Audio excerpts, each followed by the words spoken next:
So our today's topic is that manage your environment, go first class। तो आज का हमारा टॉपिक ये है कि अपने एनवायरनमेंट को मैनेज करो और फर्स्ट क्लास जाओ। Your mind is an amazing mechanism. आपका माइंड एक बहुत ही अमेजिंग मैकेनिज्म है। When your mind works one way, जब आपका माइंड किसी भी एक डायरेक्शन में काम करता है, it can carry you forward to outstanding success. वो आपको एक बहुत बड़ी कामयाबी तक ले जा सकता है। But the same mind operating in a different manner can produce a total failure. पर वही सेम माइंड अगर किसी दूसरी मैनर में ऑपरेट करता है तो वो टोटल फेलियर प्रोड्यूस कर सकता है। The mind is the most delicate, most sensitive instrument in all creation. हमारा माइंड सबसे ज़्यादा डेलिकेट, सबसे ज़्यादा सेंसिटिव इंस्ट्रूमेंट है सारी क्रिएशंस में से। Millions of people are diet conscious. करोड़ों लोग या फिर लाखों लोग डाइट कॉन्शियस होते हैं। We spend millions of dollars on vitamins, minerals and other dietary supplements. हम हमारे करोड़ों रुपए विटामिन्स, मिनरल्स और दूसरे सारे डाइटरी सप्लीमेंट्स पर स्पेंड करते हैं। And we all know why, और हमें ये भी पता है कि हम क्यों स्पेंड करते हैं। Through nutritional research we have learn that the body reflects the diet fed the body. Nutritional research के थ्रू हमने ये लर्न किया है कि बॉडी डाइट को रिफ्लेक्ट करती है जो डाइट हम अपने बॉडी को फेड करते हैं। Physical stamina, resistance to disease, body size, even how long we live are all closely related to what we eat. Physical stamina, हमारी डिश के सामने ताकत, बाद में हमारे बॉडी की साइज, यहाँ तक कि हम कितना जिएंगे, ये सब भी हम क्या खाते हैं उस पर डिपेंडेड होता है। The body is what the body is fed. Body ये होता है जो हम उसको खिलाते हैं। By the same token the mind is what the mind is fed. उसी तरह से हमारा माइंड भी वही होता है जो हम माइंड को खिलाते हैं। Mind food of course doesn't come in packages, यानी कि जो दिमाग का फूड है ऑफ कोर्स वो किसी भी टाइप के पैकेजेस में नहीं आता है। And you can't buy it at the store. आप किसी भी स्टोर से उसको परचेस नहीं कर सकते। Mind food is your environment. Mind food क्या है? माइंड फूड आपका एनवायरनमेंट है। All the countless things that influence your conscious and subconscious thought, यानी कि और आपका एनवायरनमेंट क्या है? तो आपका एनवायरनमेंट ये है कि सारी काउंटलेस चीज़ें जो आपके कॉन्शियस और सबकॉन्शियस थॉट्स को इन्फ्लुएंस करती है। The kind of mind food we consume determines our habits, attitudes and personality. हम जिस टाइप का माइंड फूड कंज्यूम करते हैं वही हमारी हैबिट्स, एटीट्यूड्स और पर्सनैलिटी को डिटरमाइन करता है। Each of us inherited a certain capacity to develop. अब हम सब के अंदर अलग अलग कैपेसिटी होती है डेवलप करने की, but how much of that capacity we have developed and where we have developed that capacity depends on the kind of mind food we feed it। यानी कि हम हमारी कैपेसिटी में से हमने उसको कितना डेवलप किया है और किस तरीके से डेवलप किया है, ये हम कैसा माइंड फूड अपने माइंड को खिलाते हैं ये उस पर डिपेंड करता है। The size of your thinking, your goals, your attitudes are formed by your environment। हमारी सोचने की साइज, हमारे गोल्स की साइज, हमारे एटीट्यूड्स सब हमारे एनवायरनमेंट से ही फॉर्म होते हैं। On the bright side, companionship with people with big ideas raises the level of our thinking. और दूसरी और ब्राइट साइड पे हमारी कंपेनियनशिप बड़े आइडियाज़ वाले लोगों के साथ हमारी थिंकिंग लेवल को राइज कर देता है। Close contact with ambitious people give us ambition. Ambitious लोगों के साथ हमारा क्लोज कॉन्टैक्ट हमें एम्बिशन देता है। Experts agree that the person you are today, experts ऐसा एग्री करते हैं कि जो इंसान आप आज हो, your personality, ambitions, present status in life are largely the result of your psychological environment. ये सब यानी कि हमारी जो पर्सनालिटी है, एम्बिशंस है, हमारा जो अभी का स्टेटस है ज़िंदगी के अंदर, और ये सब साइकोलॉजिकल एनवायरनमेंट के ही रिजल्ट होते हैं। And experts agree also that the person you will be 1, 5, 10, 20 years from now depends almost entirely on your future environment. और एक्सपर्ट ये भी एग्री करते हैं कि 1 साल बाद या फिर 5 साल बाद या फिर 10 साल 20 साल के बाद जो आदमी आप तब होगी वो सब हमारे फ्यूचर के एनवायरनमेंट पे डिपेंड करता है. You will change over the months and years. आप महीनों तक और सालों तक चेंज होंगे. दिस वी नो, ये हम सबको पता है. But how you will change depends on your future environment. पर आप किस तरीके से चेंज होगे ये हमारे फ्यूचर एनवायरनमेंट पे डिपेंड करता है. The mind feed you feed your self. और हम जैसा माइंड फूड अपने माइंड को खिलाते हैं उसके हिसाब से. Let's look now at what we can do to make our future environment pay off in satisfaction and prosperity. Recondition yourself for success. The number one obstacle on the road to high level success is the feeling that major accomplishment is beyond reach. सबसे पहला obstacle high level success के road पर ये होता है कि हमारी feeling कि हमें अगर कोई भी मेजर एकम्प्लिशमेंट को हासिल करना है वो हमारी पहुंच से बाहर है. This attitude stems from many suppressive forces.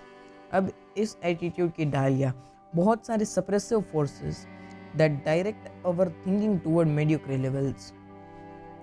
हम जो हमारे थिंकिंग को डायरेक्ट करती हैं मेडियोक्रे लेवल्स तरफ. To understand this suppressive forces. अब इन सप्रेसिव फोर्सेस को समझने के लिए let's go back to the time we were children. अब हम हमारे पीछे टाइम में चले जाते हैं जब हम छोटे बच्चे थे. As a children all of us set high goals. हम जब छोटे थे तब हम सब ने हाई गोल्स सेट किए होंगे. At a surprisingly young age we made plans to conquer the unknown, to be leaders, to attain positions of high importance, to do exciting and stimulating things, to become wealthy and famous. In short, to be first, biggest and the best. Short में अगर बताऊं तो पहले number पे सबसे बड़े और सबसे best. And in our blessed ignorance, we saw our way clear to accomplish this goals. और हमने ऐसा दिखा था कि हमारा पाथ जो है वो एकदम क्लियर है इन गोल्स को एकम्प्लिश करने के लिए. बट व्हाट हैपेंड, पर क्या हुआ?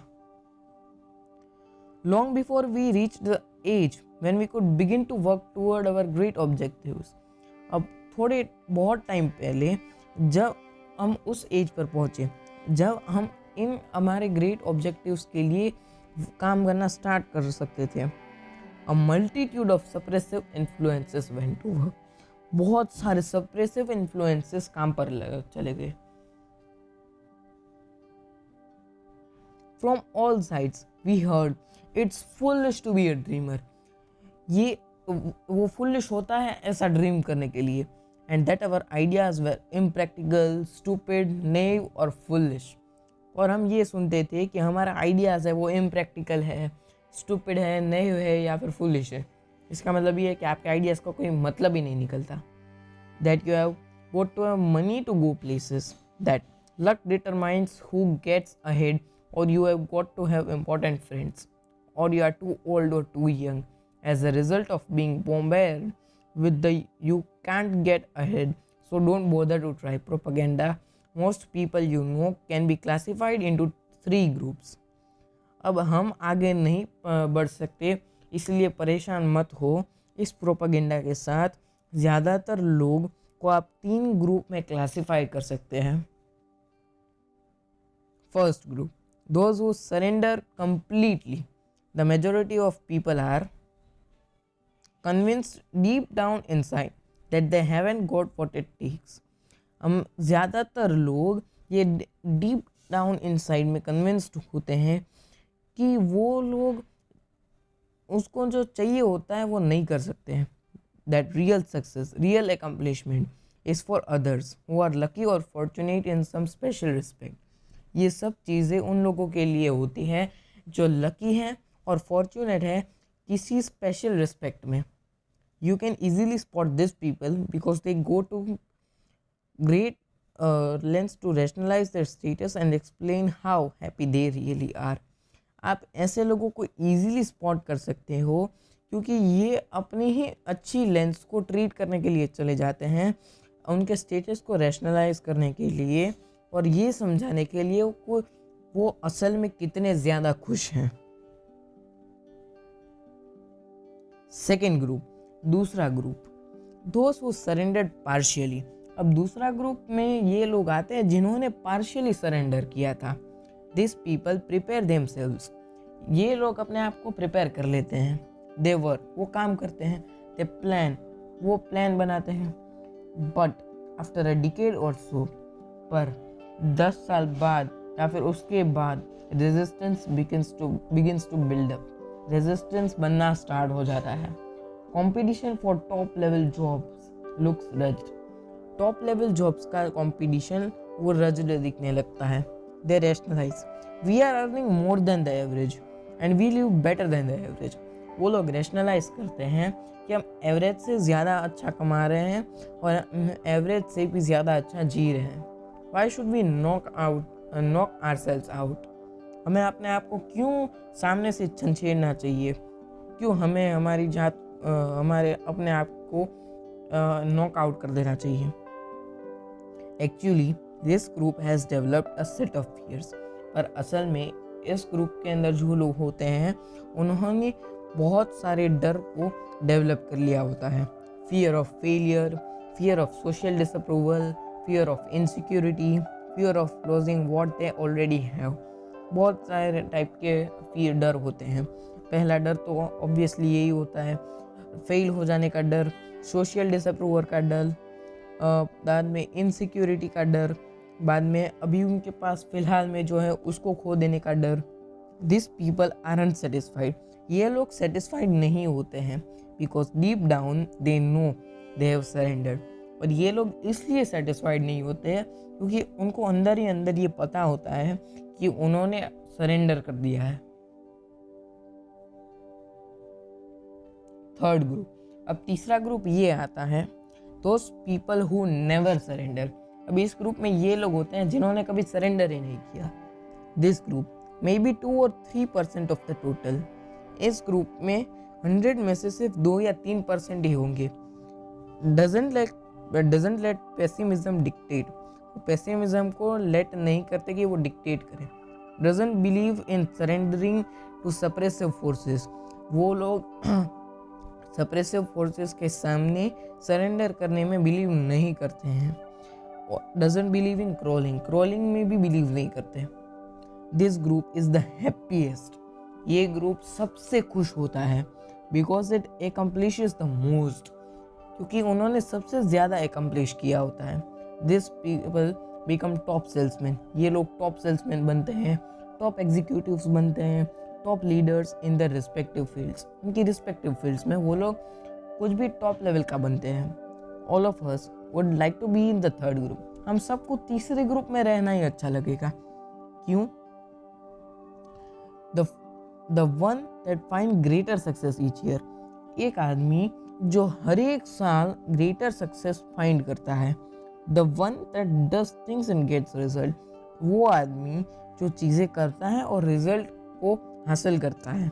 To get and stay in this group, अब इस ग्रुप में जाने के लिए और खड़े रहने के लिए, however, we must fight of the suppressive influences of our environment, हमारे environment के suppressive forces influences से हमें fight करना होगा। To understand how persons in the first and second groups will unwittingly try to hold you back, study this example. Suppose you tell several of your average friends, आप मान लो कि आप अपने बहुत सारे एवरेज फ्रेंड्स को ये बताते हो विद द ग्रेटेस्ट सिंसियरिटी, सबसे ज़्यादा सिंसियरिटी के साथ, someday I am going to be vice president of this company, किसी भी एक दिन मैं इस कंपनी का वाइस प्रेसिडेंट बनूंगा। व्हाट विल हैपन, क्या होगा? सिर्फ एक पल के लिए सोचो, your friends will probably think you are joking.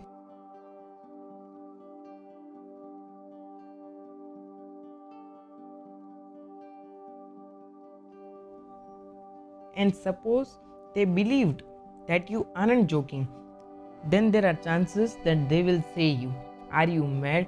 और सपोज मान लो कि वो ऐसा बिलीव करते हैं कि आप मजाक नहीं कर रहे हैं, तो बाद में ऐसे चांसेस है कि वो लोग आपको ऐसा कहेंगे कि यार तुम क्या पागल हो, it's beyond our rich, do you know that, वो हमारी पहुंच से बाहर है, क्या तुम्हें ये पता है, and more. Now assume you repeat the same statement with equal sincerity to the president of your company.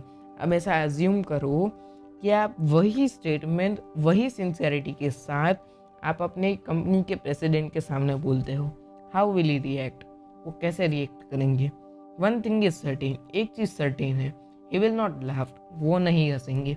He will look at you intently and ask himself, वो आपकी तरफ इंटेंटली देखेंगे या फिर आपके सामने इंटेंटली देखेंगे और अपने आप से पूछेंगे, does this fellow really mean this, और अपने आप से ये पूछेंगे क्या ये इस फेलो का यही मतलब था. But he will not, we repeat, laugh, because big man do not laugh at big ideas. और उसका रीज़न ये है कि बड़े लोग कभी भी बड़े आइडियाज़ पर हंसते नहीं हैं. और suppose you tell some average people you plan to own an expensive home. अब मान लो और उसकी जगह पे आप किसी एवरेज लोगों को ऐसा बताते हो कि मैं एक एक्सपेंसिव होम ओन करने का प्लान कर रहा हूँ, and they may laugh at you, और वो आप लोग आप पर हंस सकते हैं because they think it's impossible, क्योंकि वो ऐसा सोचते हैं कि वो इम्पॉसिबल है. But tell your plan to a person already living an expensive home, पर आपके इस प्लान को किसी ऐसे आदमी को बताओ जो कि एक एक्सपेंसिव होम में रहता है, and he won't be surprise, और वो सरप्राइज नहीं होगा. He knows it is impossible. वो क्यों नहीं सरप्राइज होगा? उसका रीज़न ये है कि उसको ये पता है कि वो इम्पॉसिबल नहीं है, because he is already done it, क्योंकि उसने ये पहले से ही कर लिया है. Remember, people who tell you it can not be done, जो लोग आपको ऐसा बताते हैं कि वो चीज़ नहीं हो सकती है, ऑलवेज आर अनसक्सेसफुल पीपल. वो लोग हमेशा अनसक्सेसफुल लोग होते हैं. आर स्ट्रिक्टली एवरेज और mediocre at best in terms of accomplishment. वो स्ट्रिक्टली एवरेज या फिर मेडियोक्रे होते हैं एकम्प्लिशमेंट के टर्म्स में बेस्ट में. The opinions of this people can be poison. अब ऐसे लोगों के ओपिनियंस जहर हो सकते हैं. Develop a defense against people. ऐसा एक डिफेंस को डेवलप करो वैसे लोगों के सामने who want to convince you that you can't do it, जो लोग आपको कन्विंस करना चाहते हैं कि आप वो नहीं कर सकते हैं. Accept negative advice. Negative advice को एक्सेप्ट करो, but only as a challenge to prove that you can do it. पर एडवाइस को अपनाने की तरह नहीं, एक चैलेंज की तरह, और उसे प्रूव करना है कि आप वो चीज़ कर सकते हैं. You can do it. Negators are everywhere. Negators सब जगह पे होते हैं, but others are jealous people. पर दूसरे लोग जेलस लोग होते हैं who not moving ahead themselves. जो लोग वो खुद आगे नहीं बढ़ रहे होते हैं. Want you to stumble to. वो लोग आपको स्टम्बल कर देना चाहते होते हैं. Be extra careful. हमेशा एक्स्ट्रा केयरफुल रहो. Study negators. नेगेटर्स को स्टडी करो. Don't let them destroy your plans for success. उनको कभी भी लेट मत करना कि वो आपके प्लान्स को डिस्ट्रॉय कर दे कामयाबी के लिए. Don't let negative thinkers pull you down to the level. कभी भी नेगेटिव थिंकर्स को इस तरीके से अलाउ मत करना कि वो आपको ही अपने लेवल तक घसीट ले. Make it a rule to seek advice from people who know. There's a lot of incorrect thinking that successful people are inaccessible. बहुत सारी इनकरेक्ट थिंकिंग है, और वो थिंकिंग ये है कि जो बहुत बड़े कामयाब लोग होते हैं वो इनएक्सेसिबल होते हैं. The plain truth is that they are not. और प्लेन ट्रूथ ये है कि ऐसा नहीं होता है. Go first class when you have questions. First class जाओ जब आपके पास क्वेश्चंस हो. Seeking advice from a failure is like consulting a quack on how to cure cancer.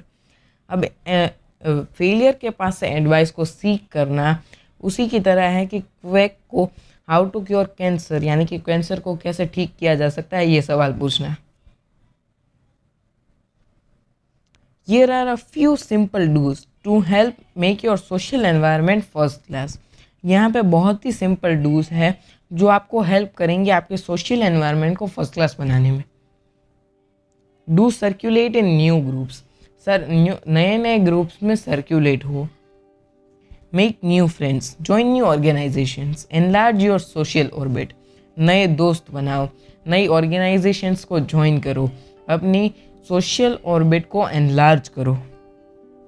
Select friends who are interested in positive things, अब ऐसे friends को select करो जो पॉजिटिव थिंग्स में इंटरेस्टेड है। Friends who really do want to see you can succeed, अब ऐसे friends, ऐसे दोस्त जो आपको सच में आप कामयाब हो वैसे देखना चाहते हैं। There is another type of poison, perhaps a little more Insidious,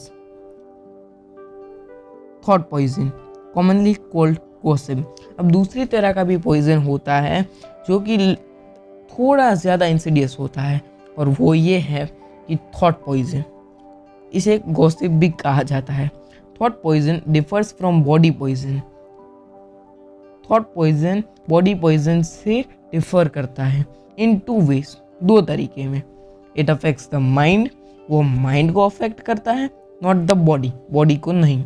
and is more subtle, वो ज़्यादा सब्टल है। The person being poisoned usually doesn't know it, अब जो आदमी पॉइजन हो जाता है इससे, उसको इसके बारे में पता ही नहीं होता। Thought poison is subtle, thought poison subtle होता है, but it accomplishes big things, पर वो बड़ी बड़ी चीज़ें एकम्प्लिश करता है। It reduces the size of our thinking by forcing us to concentrate on petty unimportant things, वो हमारी थिंकिंग की साइज को छोटा कर देता है, हमें ऐसी पेटी और अनइम्पॉर्टेंट चीज़ों पे फोर्स करके कॉन्सेंट्रेट करने पे। Conversation is a big part of our psychological environment. Some conversation is healthy. It encourages you. Conversation हमारे psychological environment का बहुत बड़ा part होता है।